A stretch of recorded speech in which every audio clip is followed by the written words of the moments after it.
आज ना कोकोनट हलवा करायचा ठरवलं. त्यासाठी खोबरं किसून एक मोठी वाटी खोबरं घेतलं आणि मिक्सरच्या भांड्यामध्ये ते खोबरं वाटायला घेतलं. त्याच्यामध्ये मी मूग आपले भाजून घेतले, त्याचं पीठ केलं आणि 1 चमचा ते पीठ त्याच्यात टाकलं. 1 मोठा चमचा तांदळाचं पीठ टाकलं आणि त्याच्यामध्ये अर्धी वाटी गूळ आणि चिमटीभर मीठ आणि वेलची पूड.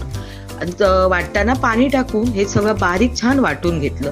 तोपर्यंत टोपामध्ये तूप 2 चमचे घेऊन त्याच्यात सगळे ड्रायफ्रूट, काजू, पिस्ता, मनुके हे जरा परतले आणि वाटीत काढून टाकले. आणि नंतर हे वाटलेलं सगळं मिक्सरमधलं सारण त्याच्यात टाकून ते तुपात परतून घेतलं.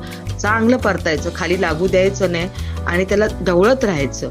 जसजसं घट्ट होत जाईल तसतसं ते तूप सोडायला सुरुवात करतं. जर वाटतंय की खाली लागतंय तर त्याच्यामध्ये थोडं तूप टाकायचं आणि त्याला चांगलं परतत राहायचं. त्याचा कलर बदलत आला आणि घट्ट होत आलं की त्याच्यामध्ये हे जे ड्रायफ्रूट आपण तुपात भाजून घेतले ते टाकायचे आणि परत ढवळत राहायचं.